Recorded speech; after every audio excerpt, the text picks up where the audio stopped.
How do you do? Today we're going to be reviewing Falken, which is an S&S wooden roller coaster in Fårup Sommerland in Denmark. This is the place that's getting Phoenix next year, you might have heard of it. But Falken is their first of their big, or well, thrill coasters, well, whatever you want to call it. Falken is only one of 4 wooden roller coasters ever built by the company S&S Sansei Technologies, and today it's one of only 3 operating, the others being Hellcat and Timberhawk Bird of Prey. It's also the only coaster at all by S&S Sansei in Denmark, and also the only S&S coaster I've ever ridden. It's also the only S&S woodie outside of America. I'm gonna stop myself talking about S&S now. I've ridden this coaster a fair few times by now, and the last time I rode it was last year in 2020. If you don't know, Falken means the Falken, which, well, it's actually pretty obvious. It was the first ever Danish wooden roller coaster to be built since 1932. We only have 3 here, and 2 of them are old as shit. There was a documentary about it back when it was being built because it was such a big thing that we were getting a new wooden roller coaster. It opened in 2004, which is the same year as the Moden in Tivoli Gardens, so that was a pretty good year for Danish amusement parks. In this review, I basically just want to let you know how I think this ride is, how the layout is, does it bring in airtime, is it smooth, does it have any theming? First though, let's cover the size, because this coaster is only 65.6 feet tall. It is not a very big coaster at all. It's 2,040.7 feet long and goes 46.6 miles an hour. This could definitely be considered a family wooden coaster, however I don't consider that myself. It has 30 riders per train, over 5 cars, which are actually Gerstlauer trains. This is the only one of the S&S woodies that have Gerstlauer trains. They're the same trains as on Mammut in Tripstol, I think, and I mean, they're all right. I'm not a big fan of the shin guards and the restraints, but we'll also get to that. The ride has a duration of 44 seconds from the chain lift hill to the final brake run, and while that does sound sort of short, it actually doesn't quite feel like it. I first want to talk about how I think this coaster looks, because that's honestly the first impression you get with it. When you go to the parking lot of Fårup Sommerland, this is one of the first things you see. It has an L shape and is basically surrounding one of the corners of the parking lot, and it's looking really freaking good. To be honest, I think most wooden roller coasters just look really good. I've personally never seen a bad looking wooden roller coaster in real life. It's very classic, it has its hills. It's not very tall, of course, it's not like Colossus, but when you go over to it, you also follow the track, so you get a good view of the first drop and the first hill. And when you go to ride it yourself, you're gonna find out that this is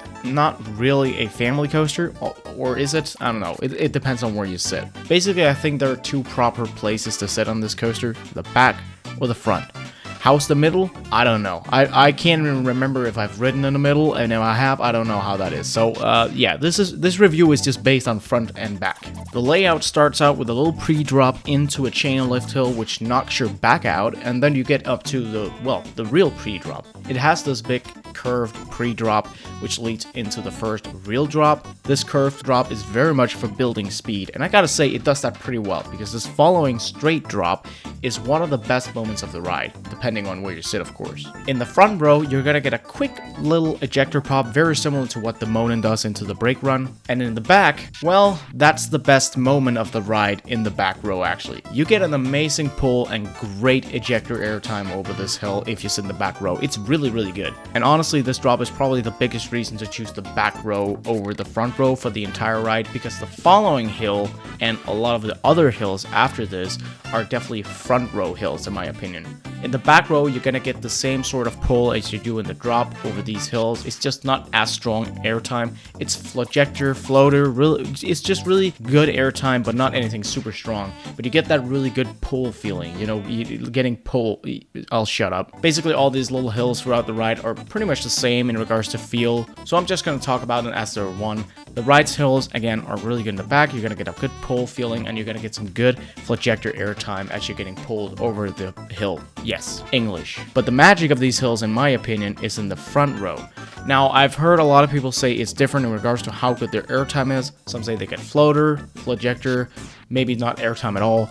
But last time when I rode it, let's just say I had 1 back row ride and 3 front row rides. And that's because for me in the front row on every single one of these hills, I got sustained ejector airtime. I got launched down on my seat and stayed down on my seat for the entirety of the hill. It was amazing. It was super fun. And while it's not strong ejector, it still was ejector for me. And again, it's sustained. it's awesome. These hills are definitely what makes this coaster great. They're definitely the standout moments. And to me, there's a total of like 6 or 7 solid airtime moments throughout the ride, most of which are on these hills. Other parts of the layout are of course the turns. After the first hill, you go into this cool tunnel and then around a big turnaround, which does grant a little bit of lateral force. There's a little floater drop and then another one of these hills. Then there's this underbank. I don't know what this is, but it's a turn, and that also gives some weird lateral forces and a little bit of floater going in and out of it. You have some more of these great hills, again, fantastic in the front row, and of course still good in the back row as well. And then you end up with this helix, which I think gives laterals. The smoothness of this ride actually makes it a little hard for me to say whether or not there are any laterals on this helix, but again, we'll get into that. After the helix, you end up in the final brake run, and you will have had yourself a great airtime-filled ride on Falken. It also has really good pacing. It never really feels like it slows down. It doesn't crawl anywhere, unless of course you're riding it right in the morning, but most of the time you gotta get a well-paced ride on this ride, especially because most of these hills are so low to the ground. I've heard that there are other wooden coasters aren't quite on this level. At least I've heard that Timberhawk has a very boring and a very poorly paced layout, whereas this is a complete opposite. Now, I've already been teasing this a little bit. Is the ride smooth?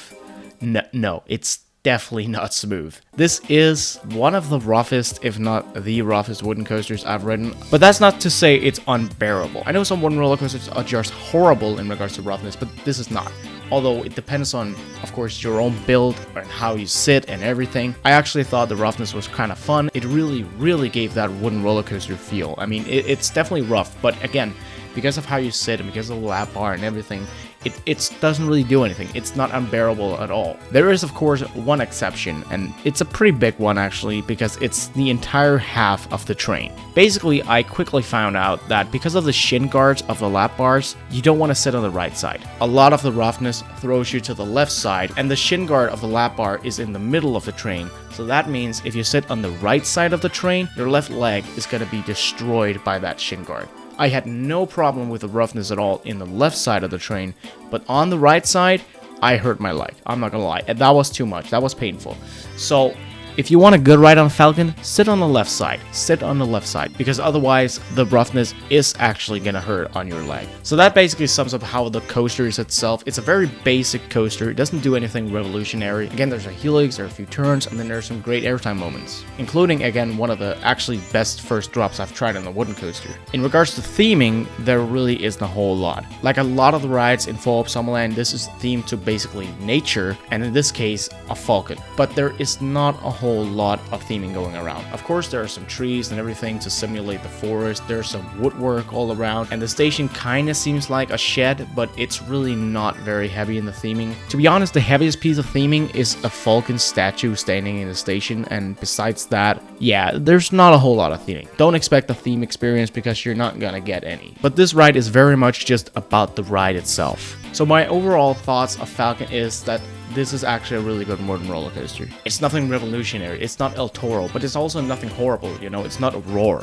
It's just a great little family-friendly thrill wooden roller coaster thing that gives airtime, laterals, beats you up a little bit, but overall gives a fun ride. And as of right now, it's actually a contender for the best coaster in the park, along with a Lunat, which is the Gerstlauer launch coaster. I hear split opinions on what ride people think is the best one. My personal favorite is the Gerstlauer, but Falken is very close on taking the spot. I actually did ride Falken more than Lunat when I visited last year. Of course, next year we're gonna get Phoenix, which is obviously gonna be the best ride in the park, and until then, this little wooden roller coaster is a fantastic complementary to that. It also just fits very well into the country. It's the only somewhat modern wooden roller coaster we have in Denmark, and it's an S&S. I mean, what are the odds? I personally hope Fårup Sommerland will soon open like a Gravity Group or a GCI, and I think it's coming. I think it's coming at some point. But for now, this is our modern wooden roller coaster, and it's not a bad one at all. So let me know what you guys think of Falken in the comments below. Let me know if you hated it or love it. Did you get any airtime at all? Where did you sit on the coaster? Just tell me your experience. I would love any comment, actually. It's been a pleasure,